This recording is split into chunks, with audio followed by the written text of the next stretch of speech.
So as I said earlier, what we're going to talk about primarily in this lecture is this issue of endosymbioses and the origin and evolution of the mitochondria and the chloroplasts across eukaryotes. So in a way, it's interaction between eukaryotes and bacteria, as you will see.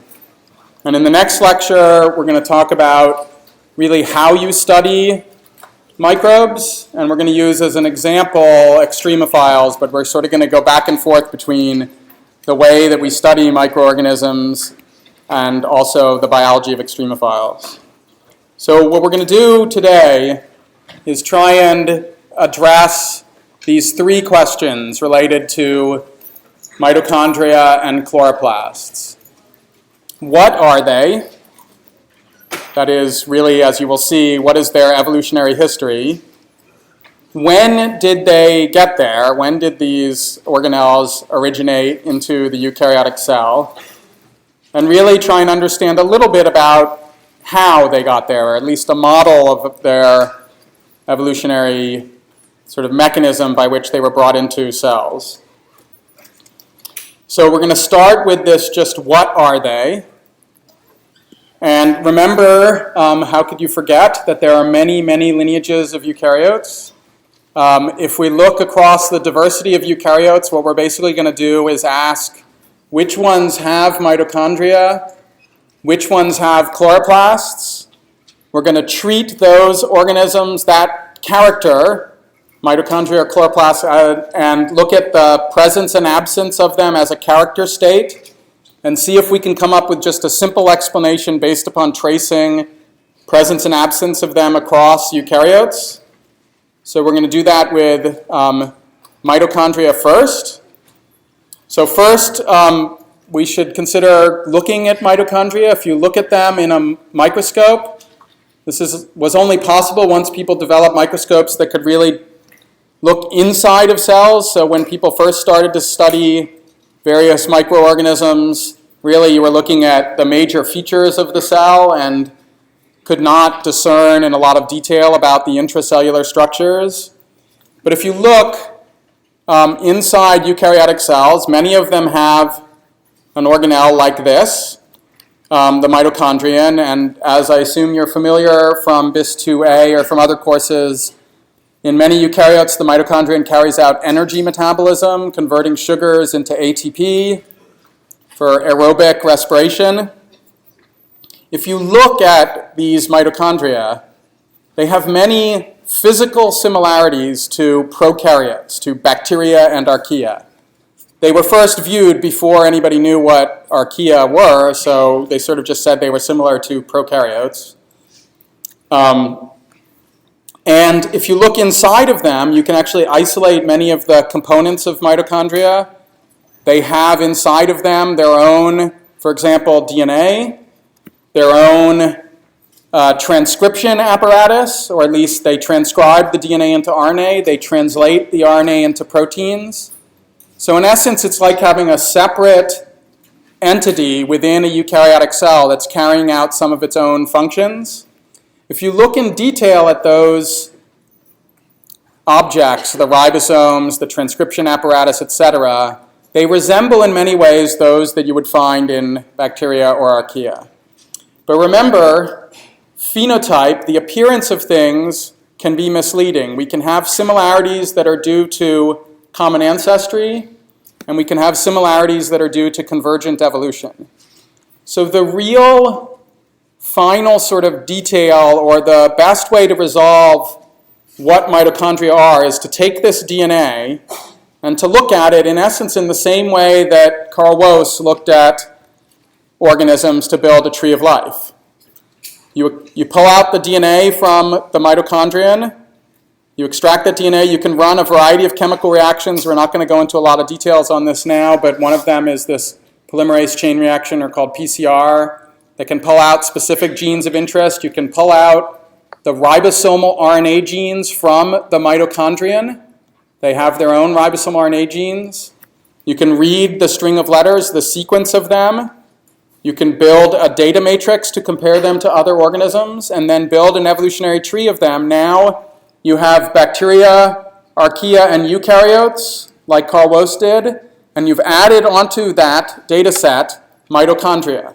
And you can see where they fit in an evolutionary tree compared to bacteria, archaea, and eukaryotes.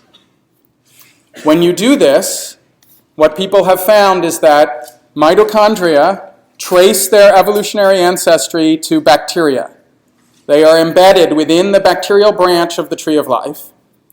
Not only are they embedded within the bacterial branch, they are embedded within the Proteobacteria, that was one of the 6 major lineages of bacteria we talked about.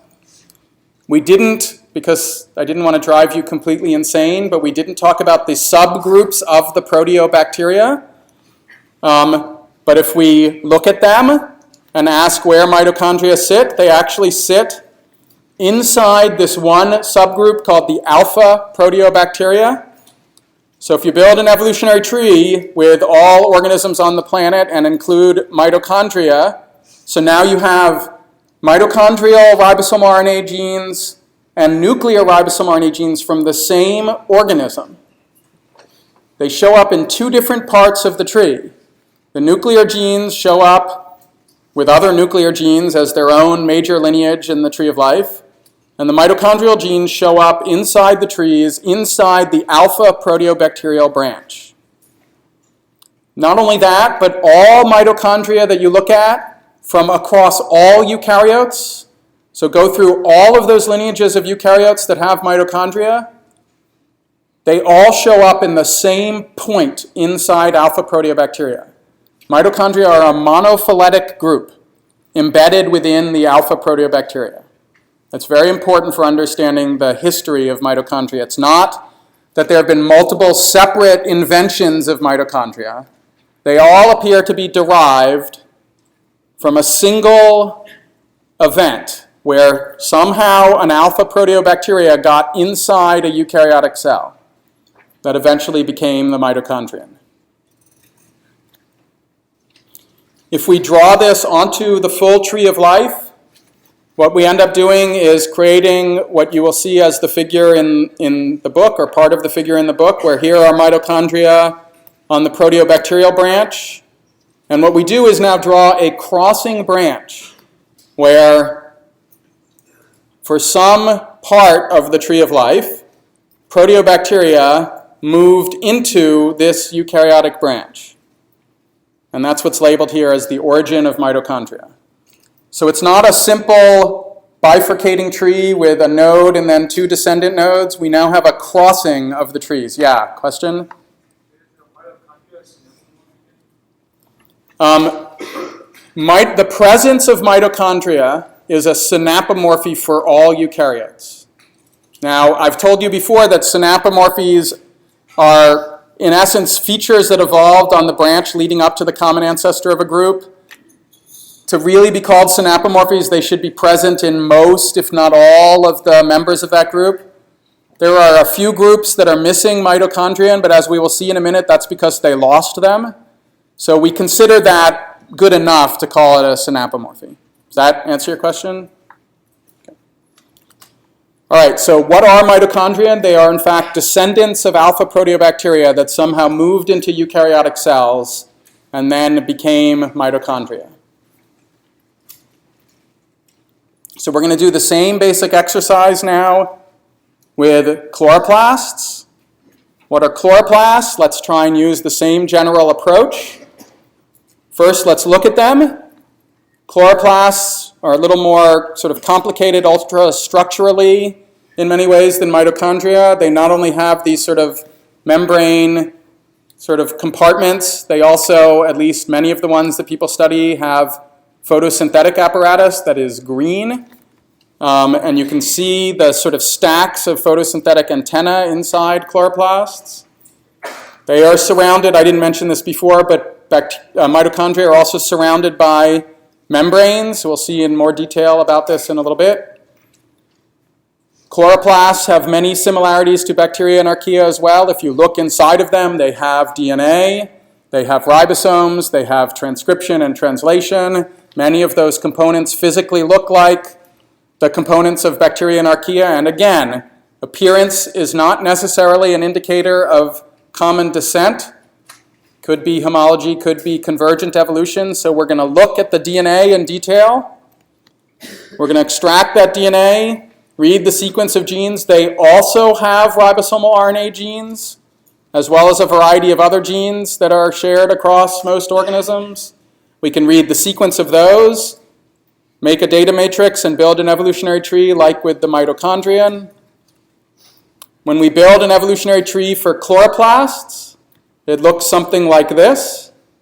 They group inside one branch of bacteria, one subgroup of the cyanobacteria in this case. So a separate group, not the Proteobacteria this time. Chloroplasts all group together into a single monophyletic group across all the different chloroplasts, across all eukaryotes. So it appears to be a single event of a cyanobacteria entering into a eukaryotic cell that gave rise to all chloroplasts. So we can draw that to complete the tree that's used in the book. Chloroplasts came from this one branch inside the cyanobacteria. We can draw another crossing branch. So for those eukaryotes, we're not showing all the eukaryotic lineages here, but for those eukaryotes that have a chloroplast, at least the original movement of a cyanobacteria into the eukaryotic cell complicates our tree even further. So organisms that have a chloroplast also generally have a mitochondrion. So now they have entities with 3 evolutionary histories inside of them. So again, this simple splitting model of drawing a tree of life is a bit of an oversimplification. So what are chloroplasts? They are descendants of cyanobacteria. Why should we care? Well, I could give this as an example for mitochondria. I'm going to talk about it for chloroplasts, but the same generally applies to mitochondria.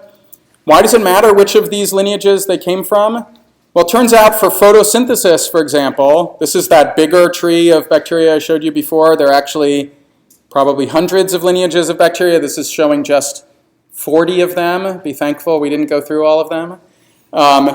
There are 7 or so lineages of bacteria that are photoautotrophic. If you want to understand the photoautotrophy in, say, plants or algae that are photosynthetic or any other eukaryote, it would be good to have a model system that you can work with readily that is free-living and can grow easily. So you'd like to work on one of these bacteria that have photosynthesis depending on which one it came from. The fact that it came from cyanobacteria tells us that these are going to be the good model for studying the photosynthesis in plants and algae and other eukaryotes, as opposed to these other lineages that are also photoautotrophic but are not going to be good model systems for plant photosynthesis. So now we're going to go one step further and ask in a little more detail for when these symbiotic events happened where a bacterium moved inside a eukaryotic cell. So we're going to start with the mitochondrion. And now we're going to do that exercise I suggested before. We're going to look at the eukaryotic tree. We're going to overlay onto the tree character states of presence and absence of the mitochondrion. Most eukaryotic lineages have a mitochondrion, which I've drawn in this little circle here. Here's the nucleus. But a few lineages, the diplomonads and parabasalids, do not. If we look at this data set, the sort of most parsimonious model for explaining the character states of the ancestor of eukaryotes is to infer that the common ancestor had the mitochondrion. One reason for that, again, is the evidence that all mitochondria derive from a single evolutionary event. That's shown by the phylogenetic tree where they all group together into a monophyletic group. Another piece of evidence that we're not going to talk about in detail, but it is related to something you've done in the lab, is that if you take eukaryotic cells Again, you look at the nucleus in the cell and the mitochondrion in the cell. If they are derived from, if they both have been co-evolving inside eukaryotic cells since early in eukaryotic evolution, if you build a tree of the nucleus and look at how eukaryotes group together in the tree, and if you build a tree of the mitochondrion, and now don't look at where the mitochondrion groups relative to bacteria, but just look at how the different eukaryotes group together, those trees are congruent. The mitochondrion and the nucleus have been co-evolving with each other since the beginning of eukaryotic evolution. If there were multiple separate events of Proteobacteria moving into eukaryotes, we would expect to see the nucleus have one phylogenetic tree and the mitochondrion to look in structure very different, maybe chimps grouping with mice or something like that, if there were multiple separate events in mammals of mitochondrion originating. But that's not what we see. In the nucleus, chimps group with humans, and the mitochondrion, chimps group with humans. And all the way across the tree of eukaryotes, there are those parallels.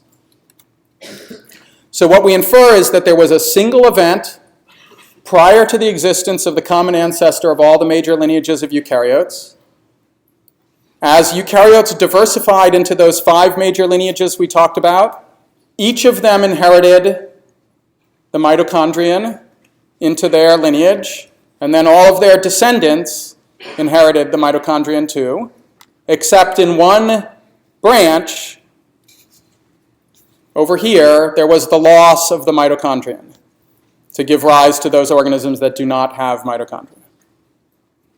So this is a relatively simple model that is consistent with basically all the data we have on eukaryotes, the nucleus, and mitochondria.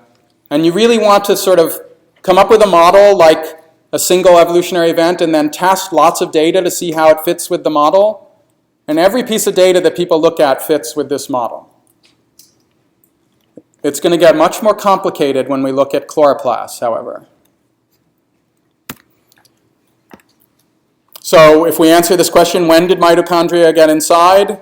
Or when did the Proteobacteria get inside to become the mitochondrion? Before the existence of the most recent common ancestor of eukaryotes.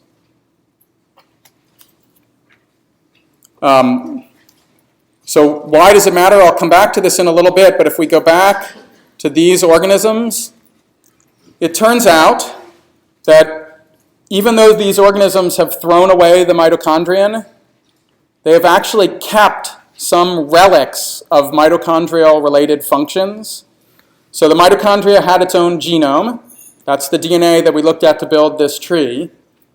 It turns out that mitochondrial genes over evolutionary time frequently move from the mitochondria into the nucleus by a process called lateral gene transfer, which we'll talk about a little more in a couple lectures.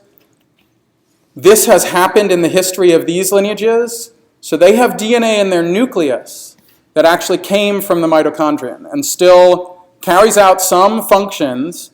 They're not building a whole mitochondrion, but it still carries out some functions that are related to mitochondrial functions.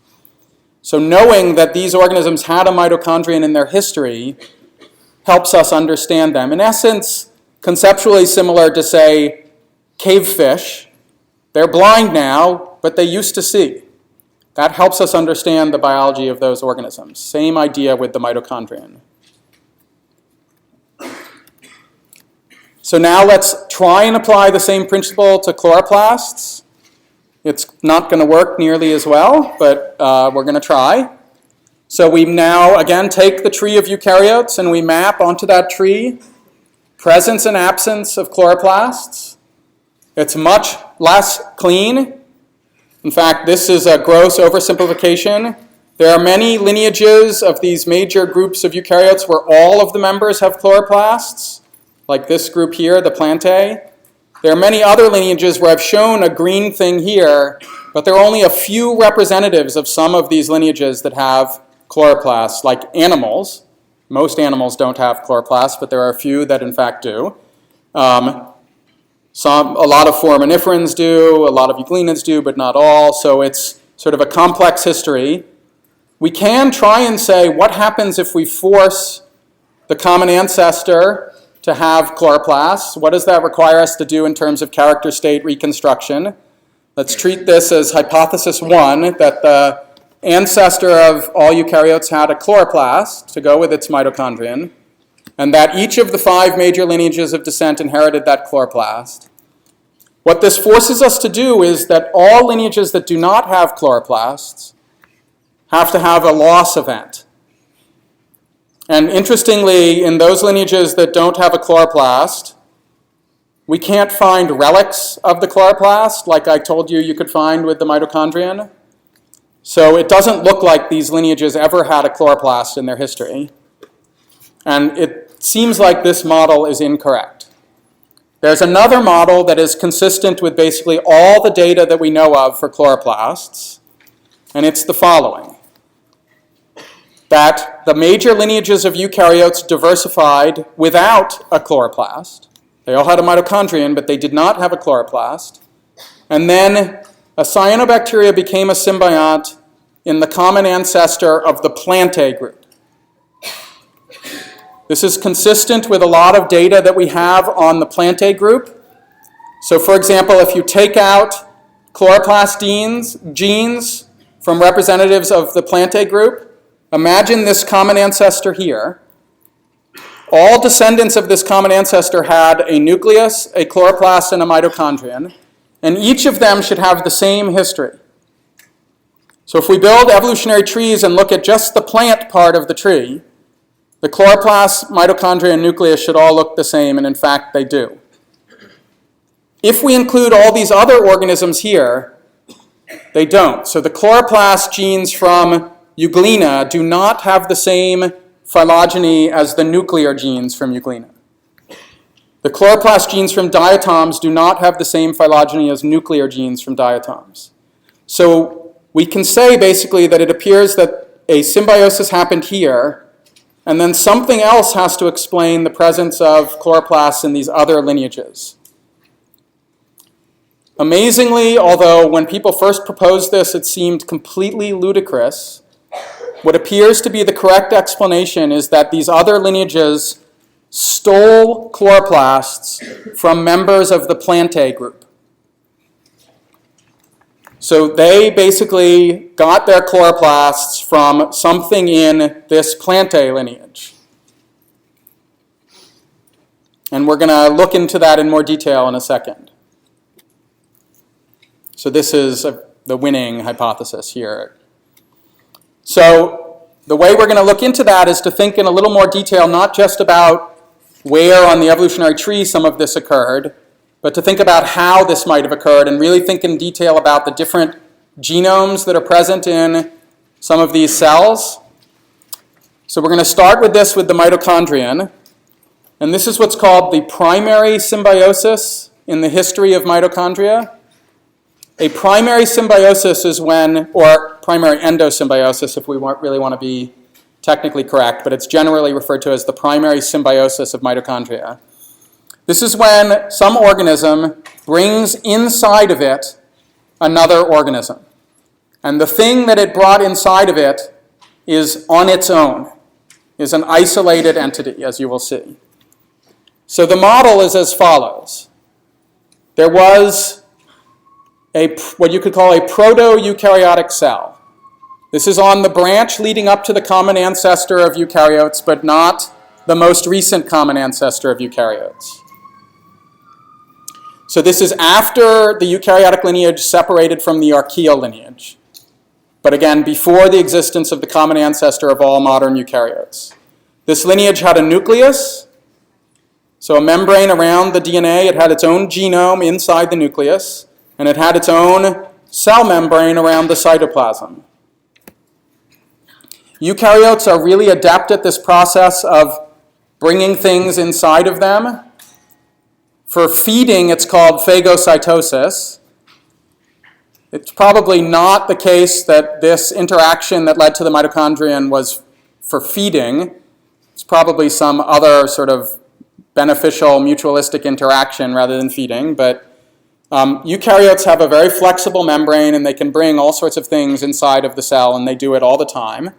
So imagine this proto-eukaryote had a mutualistic beneficial interaction with some free-living alpha proteobacterium. Maybe they co-evolved for a long period of time. And then eventually, this proteobacterium got brought inside the host cell. When this initially happened, the proteobacterium, Proteobacteria are gram-negative. It should have an outer membrane, a cell wall, and an inner membrane. I've tried to draw the whole cell envelope here, and purple are the membranes, and in between is the cell wall here. It brings this inside the cell, and it gets the host membrane around it. So now we have 4 envelopes: inner membrane, cell wall, outer membrane, and host membrane around it.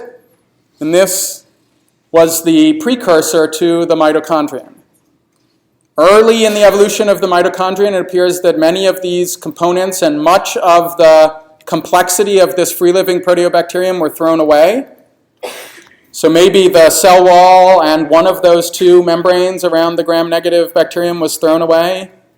Much of the genome was thrown away too, and we were left with what we would now call a mitochondrion. And that was in the most recent common ancestor of all eukaryotes. So this then gave rise to the 5 major lineages of eukaryotes. So now we're going to consider what's called the primary symbiosis in the history of chloroplasts. So again, we think that this happened in the Plantae lineage after the diversification of the 5 major lineages of eukaryotes, but before the diversification within the Plantae. So there was some primitive, bad word, I always criticize other people for saying that, but some ancestor of the Plantae lineage that looked like this, with a nucleus, with the nuclear genome, a mitochondrion with the mitochondrial genome. It had some sort of mutualistic interaction with a free-living cyanobacterium. Cyanobacteria are also gram-negative, so it should have around it an outer membrane, a cell wall, and an inner membrane. It brought that inside of the cell. Originally, that would look like this with the host membrane, the outer bacterial membrane, the cell wall, and the inner bacterial membrane. And as with the mitochondrion, eventually many of these parts got thrown away, as did much of the genome, although less got thrown away than as we see for the mitochondrion. But that became the chloroplast. So maybe some of the components, some of the cell membranes got tossed, and some of the genome got tossed, but not quite all of it. And that's the common ancestor of the chloroplast. And then we had the diversification within the Plantae lineage to give rise to all of the different lineages that have a primary chloroplast symbiont. Again, this is called a primary symbiosis in the history of chloroplasts because something brought inside of it an entity that was on its own. The cyanobacteria was just alone and was brought inside, and that's called a primary symbiosis. So if you think about this, or think about any of these models, what you should be thinking about is what should evolutionary trees of these different compartments look like? Again, I've sort of talked about this, and I've already shown some data for this, but for example, the chloroplast tree, right, it's going to look like this with plastids inside cyanobacteria. There's some detail in here that we will come back to in a few minutes for the exact structure within the chloroplast branch of the tree here. A key feature that helps support the model that chloroplasts are derived from cyanobacteria is the presence of peptidoglycan in the chloroplasts and glaucophytes. So it appears that in this glaucophyte branch, what probably happened is the symbiosis happened here in the lineage leading up to the common ancestor, and then these lineages separated. At that time, the chloroplast still had a cell wall around it. in this lineage, in glaucophytes, they kept the cell wall. And in this lineage over here, the cell wall was lost. So the chloroplasts in red algae and chlorophytes and plants and charophytes do not have a cell wall, but glaucophytes do. So what's amazing again is this acquisition of chloroplasts in other eukaryotes where they got it from plantae, from members of this plant group. The model is as follows. You had a normal eukaryote. By normal, I mean present. It had a nucleus and a mitochondrion. This must have occurred sometime after the plantae lineage acquired chloroplasts. There was an interaction between this eukaryote and this probably single-celled member of the plantae group. It brought that inside of it. It now is surrounded by its own membrane and the host membrane. So now we have the original nucleus, the original mitochondrion, the new nucleus from the symbiont, the new mitochondrion, and the target probably of this, the chloroplast. This is probably driven largely by selection for acquiring photosynthesis. That's probably what's driving this, acquiring this cell and bringing it inside. Chloroplasts have a very important function that's very rare across the diversity of life. So they bring this inside, and in fact, what appears to have happened is simplification, like with the mitochondrion and the chloroplast. But some form of this arrangement is what we think, is what we see inside those organisms that have chloroplasts but are not in the plantae lineage. Again, many of them have thrown away the symbiont's mitochondrion. They don't need two mitochondria. Mitochondria across eukaryotes generally have basically the same function. Many of them have thrown away the second nucleus, although not all of them. There are many eukaryotes that have both their regular nucleus and what's called usually a nucleomorph, which is the nucleus of their symbiont. And all of the ones we're talking about here have kept the chloroplast. That's why we're looking at them. There may be other cases of symbioses, but we don't see them because we're following the chloroplast here.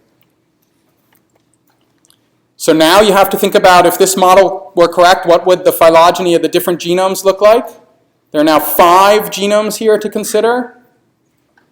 So the nucleus should look like the phylogeny of just whatever eukaryotic lineage brought in this symbiont. That's this nucleus here. If you have a relic of the symbiont's nucleus, it should group in evolutionary trees with plantae. The chloroplast should group in evolutionary trees with whichever branch in the plantae was brought inside. Whatever lineage of plantae was brought in as a symbiont, that should be seen in this chloroplast. So there are 5 lineages of plantae.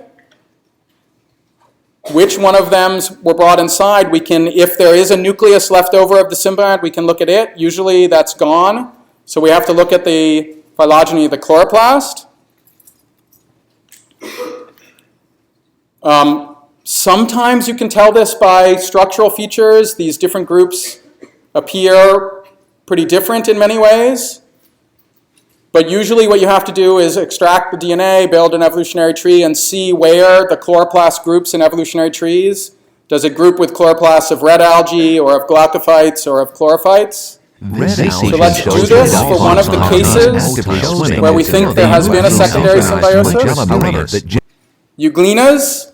If you look at euglenas, you can see inside of them, their chloroplast is surrounded by more membranes than you would expect if there was just a primary symbiosis. Sorry, I'm going to go back for 1 second here. This is called a secondary symbiosis, because what's being brought inside is an organism that already has symbionts inside it. It is able to propel the colonies from various red algae. So the symbiont inside what's being brought inside, it's now that symbiont's second symbiosis. That's why it's called secondary symbiosis. Okay, so here's the euglena. Let's pull apart the genomes inside the euglena. The nuclear genome shows that euglenas are members of this excavate lineage. So they're not inside the plantae lineage, and they're surrounded mostly by organisms that don't have photosynthesis. If we look at the chloroplast of euglenas, it groups in this plastid tree with the chloroplasts of chlorophytes. So what we have to propose is basically that there was some sad, non-photosynthetic, lonely excavate out there. It engaged in some positive interaction with a chlorophyte and brought that chlorophyte inside of it to produce what we now observe with euglenas. Again, the mitochondrial genome got thrown away. Much of the nuclear genome, if not all of it, got thrown away, but the chloroplast got kept. When we draw this on an evolutionary tree, we have to add another branch here, like we did for chloroplasts and mitochondria. Now we have a eukaryote going into another eukaryote branch with a secondary symbiosis.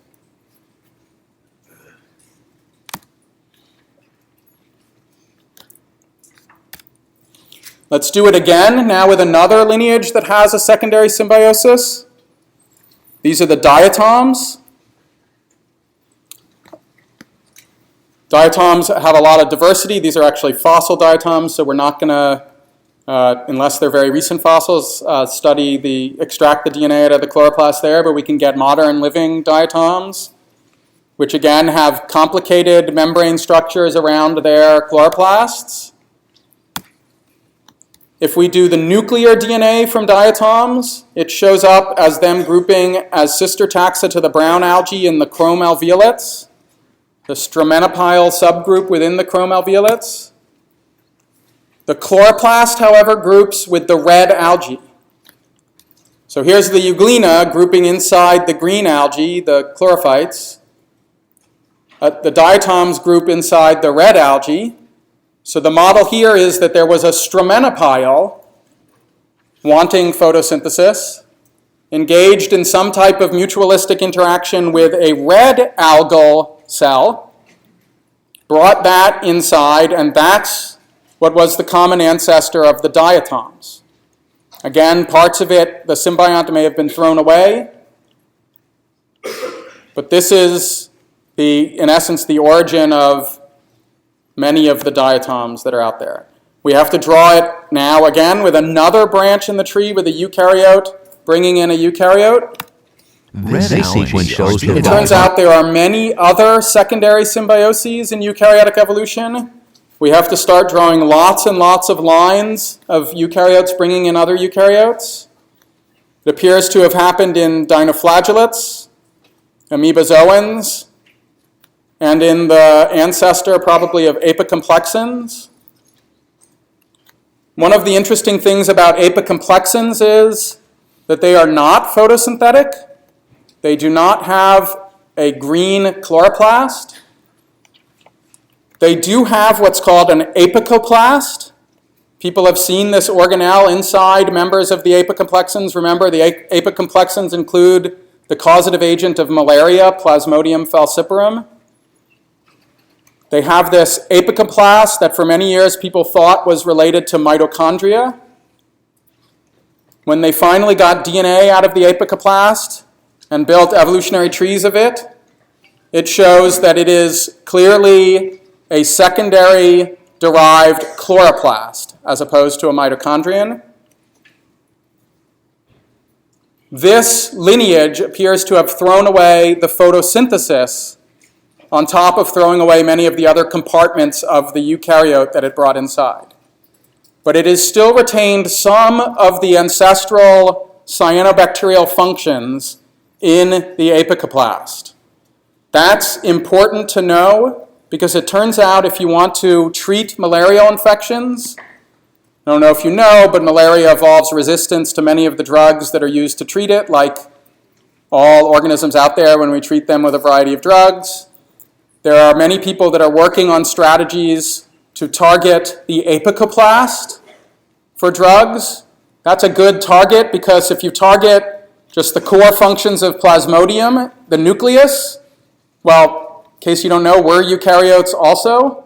Some of the drugs that target the nuclear functions in Plasmodium can make us a little bit sick because they're targeting things that we have. We don't have a chloroplast or anything derived from a chloroplast. So if you target functions that are derived from the cyanobacterium in this apicoplast, they may be unique and not make the animal host of Plasmodium as sick as general eukaryote targeting drugs. There are actually multiple people here on campus that are working at on this type of strategy for treating malaria. So, sort of mind-blowing, but we're going to go through this. It appears that there are some lineages of eukaryotes that have an even more complex history for their chloroplasts. And it looks like what they did was there was another lonely eukaryotic cell, and it brought inside of it one of these cells that had the secondary symbiosis, like a diatom or a euglena, brings it inside, and now you have the tertiary symbiosis. This is the third symbiosis in the history of this chloroplast. So now if this organism kept all of its different genomes, which they rarely do, but if it did, you would have the host nuclear genome, the secondary symbiont's nuclear genome, and the first symbiont's nuclear genome. So 3 different nuclei with different histories, 3 different mitochondrion with different histories, and 1 chloroplast. An utter mess, basically. But this appears to have happened in history at least a few times. Again, we can trace the evolutionary history of each of these compartments by building evolutionary trees of the DNA that's left over. So, for example, one of the dinoflagellates that has photosynthesis appears to have done this. If you look at the chloroplasts, for example, they're basically surrounded by so many membranes that you can barely imagine how stuff gets in and out. And it appears that there may have been a tertiary symbiosis in history here for this dinoflagellate group and for an animal group that has photosynthesis. So there are sea slugs that appear to have brought organisms that had a secondary symbiosis inside of them to create a tertiary symbiosis, photosynthetic animals. In the history of sort of chloroplast evolution, it's quite complicated, much more complex than mitochondrial evolution. So I'm going to go to this in one second. Are there any, I know it's late and people's heads hurt, but are there any questions about the primary, secondary, and tertiary symbiosis before we get to the next thing? Yeah. Does that mean if I eat those slugs, that's like quaternary? If he eats the slugs, would that be quaternary symbiosis? We really only consider this for stable interaction, so I don't think you're going to become photosynthetic if you eat the slug. Yeah, sure. It's in your quaternary symbiosis. Yeah.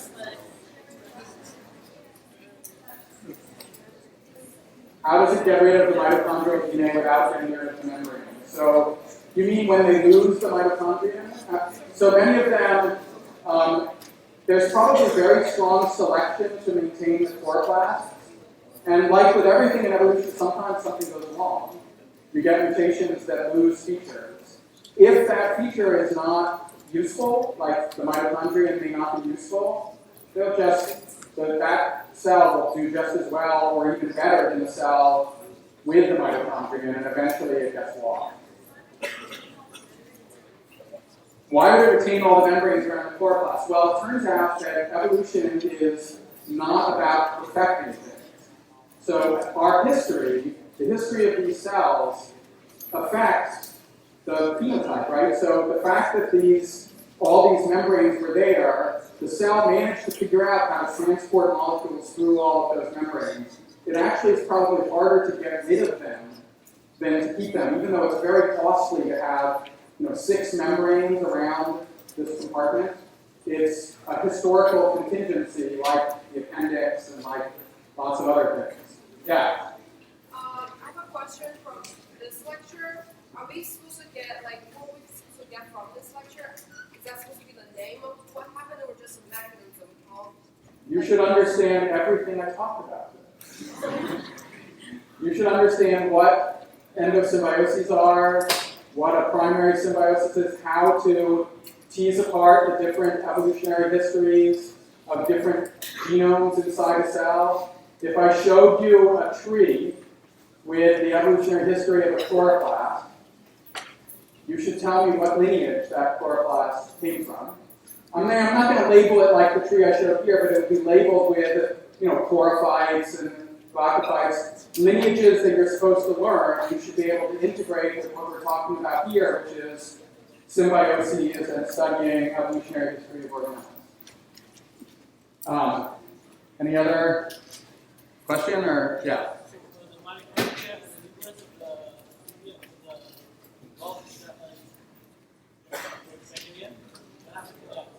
What happened to the mitochondria and nucleus? So in many cases, they just disappear.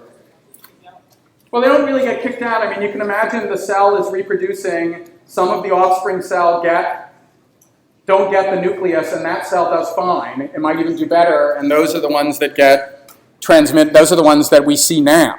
These are very old symbioses, so we're only seeing the end result of, hundreds of millions of years of evolution. We're not seeing the origin of these symbioses.